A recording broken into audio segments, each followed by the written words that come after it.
Hello everyone, আসসালামু আলাইকুম। আশা করি সকলে ভালো আছেন। তো আজকে আমরা এখানে তৈরি করতে চলেছি একটি এলবো। তো এই যে শীটটি দেখতে পাচ্ছেন, এটি একটি মোটা শীট। এটি দ্বারা আমরা তৈরি করবো একটি ছোট্ট রাউন্ড শেপ এলবো।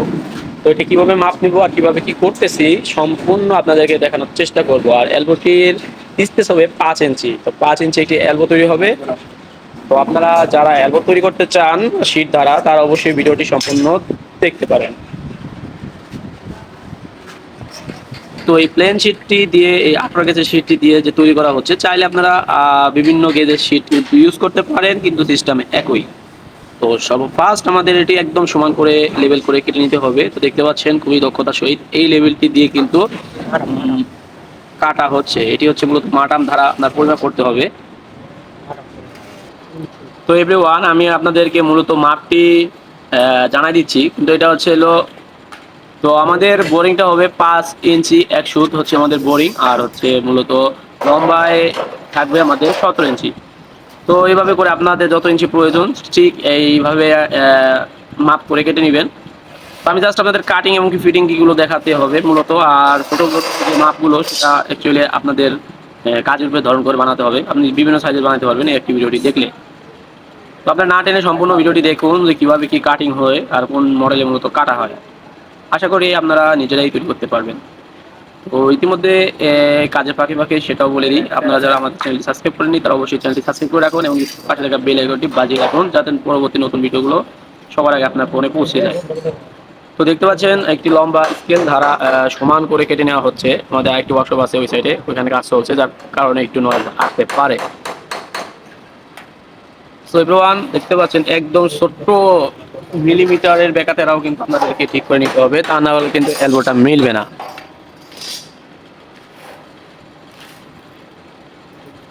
তো এভরিওয়ান, আমাদের ইতিমধ্যে মাপামাপি প্রায় কাছাকাছি হয়ে আসছে। পরে জাস্ট খালি কাটিং করব। কাটিং করার সময় আপনাদেরকে দেখাবো কিভাবে কি কাটিং করলাম।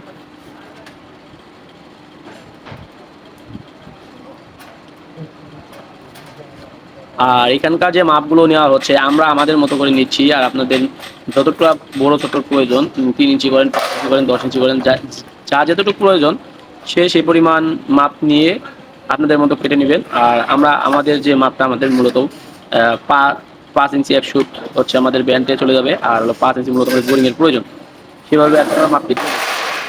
এখন হচ্ছে কাটিংয়ের পালা। তো দেখতে পাচ্ছেন আমরা এখন পুরোপুরি কেটে ফেলবো যে দিকটা মাপগুলো নিয়েছি। তো খালি আপনারা একটু কাটিংটা দেখেন, কাটিংটা দেওয়ার পরে ব্যান্ডটা দেখাই দিচ্ছি, পরবর্তীতে আপনারাই পারবেন। তো এভরিওয়ান, আমাদের মূলত এই মেশিনটির জন্য আমাদের ব্যান্ড তৈরি করতে হবে। এই যে বলো, আর এই ফ্যানটি মূলত নষ্ট হয়ে গিয়েছে। আমরা চাচ্ছি যে এই শীট দ্বারা এখান থেকে জাস্ট রাউন্ড একটি ব্যান্ড হবে 13টা। তো দেখতে পাচ্ছেন এখানে এখানে জাস্ট আমি আপনাদের মাপটা কিভাবে কি হবে সেটা আমি আপনাদেরকে দেখানোর জন্য নিয়ে আসলাম। এই হচ্ছে মূলত এলবোটা। এন থেকে 3 ইঞ্চি ডাউন আছে। এখান থেকে 3 ইঞ্চি ডাউন করে এখানে লাগতে হবে। ঠিক আছে, এখান থেকে 3 ইঞ্চি এখানে লাগতে হবে, তা না হলে ক্যামেরা এখানে অন্ধকার আসতেছে। তো এইভাবে মূলত আমরা করবো। হ্যাঁ, এখানে কিন্তু এটা কিন্তু উঁচা, এটা কিন্তু নিচা। তো 3 ইঞ্চি রাউন্ড করে মূলত 13টা করে একটি ব্যান্ড তৈরি করতে হবে। যদিও কাজটা একটু কঠিন, তো আপনারা দেখলে আশা করি আপনারাও পারবেন। তো আমরা এখানে একটা মাপ নিয়ে যাচ্ছি যাতে করে বড় প্রকার সমস্যা না হয়। যেহেতু আমরা মাপ দিয়েছি 5 ইঞ্চি গোল থাকবে, ওই হিসাব করে এখন মাপটা নিচ্ছি।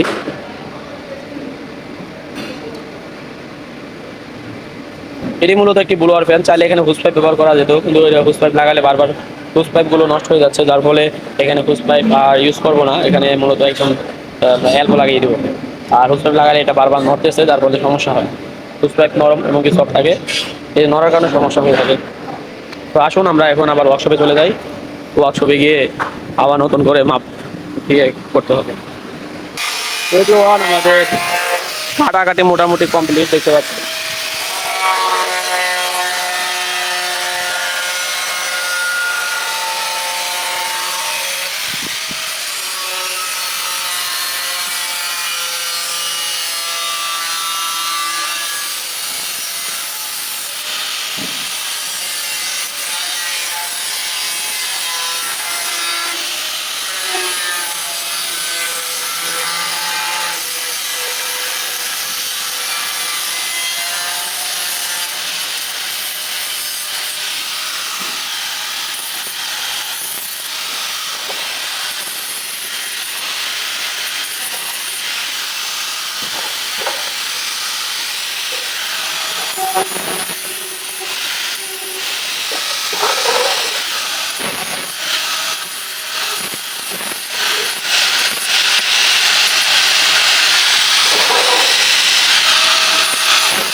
এগুলো ইতিমধ্যে আমাদের কাটিং শেষ, এখন আমাদের ব্যান্ড করতে হবে। তো দেখতে পাচ্ছেন এটা এখন ভাঁজ দিতে হবে সুন্দর মতো।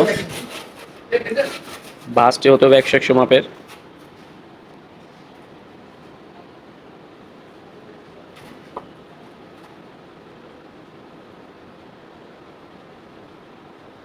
আমরা কিভাবে ভাঁজ দিচ্ছি পরে দেখাচ্ছি, আপাতত হালকা ভাঁজটা আপনাদেরকে দেখাই দিই।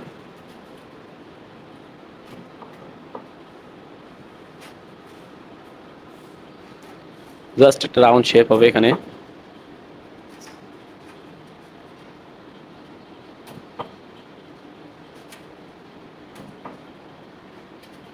অল্প অল্প অল্প করে মূলত এই ভাঁজটা দিতেছি যাতে করে পুরোপুরি রাউন্ড হয়ে থাকে।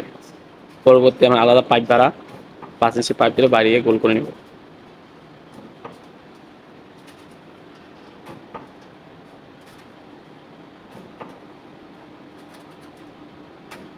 দেখতে পাচ্ছেন ইতিমধ্যে আমাদের কিন্তু পাইপটি ভাঁজ হয়ে বের হচ্ছে শীটটি। তো এভরিওয়ান দেখতে পাচ্ছেন আমাদের কিন্তু আস্তে আস্তে ব্যান্ড করে করে কিন্তু আমাদের পুরোপুরি রাউন্ড হয়ে যাচ্ছে। ভিডিওটি বড় হওয়ার কারণে হালকা একটু খুব করে দিচ্ছি। তো এভরিওয়ান আমাদের মোটামুটি একটি রাউন্ড শেপ আর কি আসছে, এখনো কিন্তু আমাদের কাজ ফিনিশিং হয়নি। সো ফিনিশিং এর পরে আমি আপনাদেরকে ফাইনাল লুকটি দেখাবো। ইতিমধ্যে আপনারা দেখতে পাচ্ছেন যে মোটামুটি একটি রাউন্ড শেপ কিন্তু চলে আসছে একটু একটু করে। আর যেহেতু এখানে ডাউন আছে প্রায় 1-1.5 ইঞ্চির মতো, তো এই হচ্ছে আমাদের মোটামুটি রাউন্ড শেপটি চলে আসছে। তখন এটিকে এখন পরিপূর্ণভাবে ফিনিশিং করতে হবে। তো আমরা একটি পাইপের ভিতরে ঢুকলে মূলত রাউন্ড শেপটা এখন করে নেব।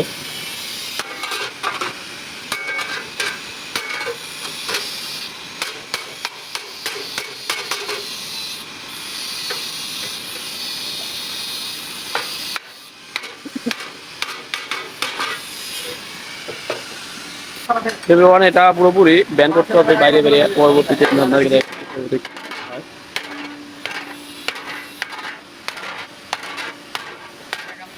আমাদের এটি পুরোপুরি রাউন্ড শেপ হয়ে গিয়েছে দেখতে পাচ্ছেন। আর এখন হচ্ছে আমাদের হোল্ডিং করে জাস্ট একটু ধরে দিতে হবে। তো দেখাচ্ছি আমি মূলত কি করা হচ্ছে।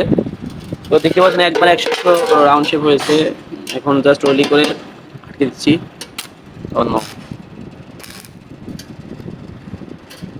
তো জায়গায় জায়গায় স্পোর্ট দিয়ে আটকে দেওয়া হচ্ছে।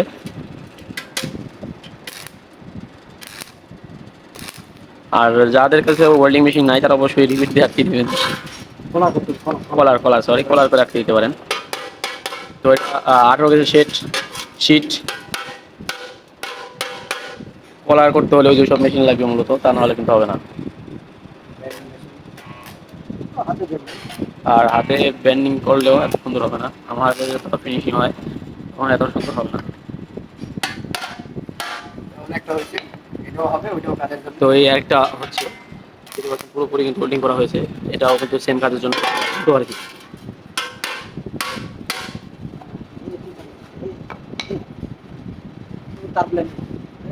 তো এটি কিন্তু একবারে আর কি পাতলা শীট, এটা কিন্তু অতটা মোটা শীট নয়, যে 18 গ্যাসের শীট। তো এটি কিন্তু ওয়েল্ডিং করলে এইবার উপর ফুটো হয়ে যাবে। মূলত ওয়েল্ডিং করতে হবে তার দ্বারা, তো যার ফলে আপনাদেরকে আলাদা প্রকার তার দিয়ে মূলত ওয়েল্ডিং করতে হবে, যে কোনো দিয়ে তার হলে হবে।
অনেকের মধ্যে আমাদের এটি ওল্ডিং করা শেষ দেখতে পাচ্ছেন, একদম সুন্দরভাবে ওল্ডিং করা হয়েছে। আর এখন এটাকে ঘষে একদম ক্লিন করতে হবে, এরকম করতে হবে।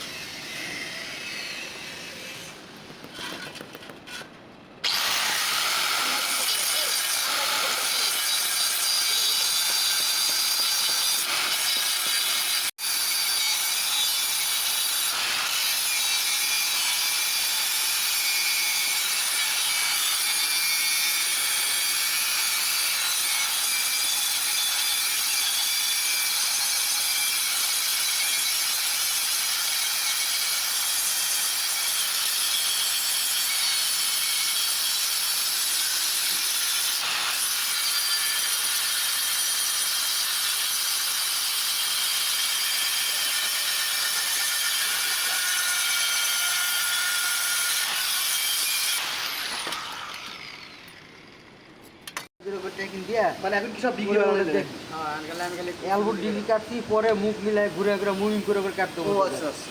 এই যেহেতু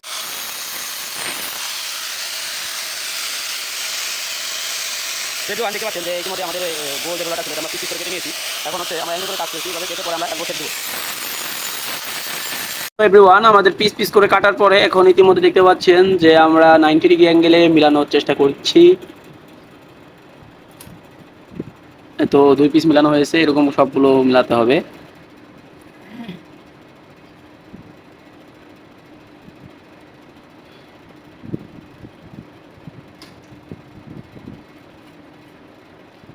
পরবর্তীতে আমরা সবগুলো রাউন্ড ঝালাই দিয়ে দেবো আর কি। তো তৈরি হওয়ার পরে আমি আপনাদেরকে দেখাচ্ছি, নইলে একটু একটু করে পুরো দেখাতে গেলে সম্পূর্ণ ভিডিওটা অনেক লং হয়ে যাবে। তো যার ফলে আমি আপনাদেরকে জাস্ট নিয়মটা দেখাচ্ছি, যাতে আপনারা পরবর্তীতে তৈরি করতে পারেন। ইতিমধ্যে দেখতে পাচ্ছেন আমাদের যে এয়ারপোর্টটি আছে, সেই এয়ারপোর্টটি ইতিমধ্যে আমরা একটু ফিটিং করার চেষ্টা করছি যে অ্যাকচুয়ালি অ্যাকুরেট মাপ হয় কিনা। তো এখন হচ্ছে আমাদের মোটামুটি দেখা যাচ্ছে যে ভালোই লাগতেছে, প্রায় কাছাকাছি। এখন জাস্ট মিলাইয়া ঝালাই করলেই হবে।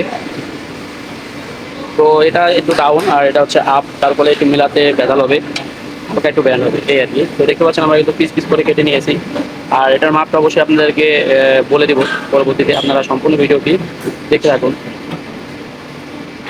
তো এইরকম হবে আর কি মূলত আমাদের সেটআপটি।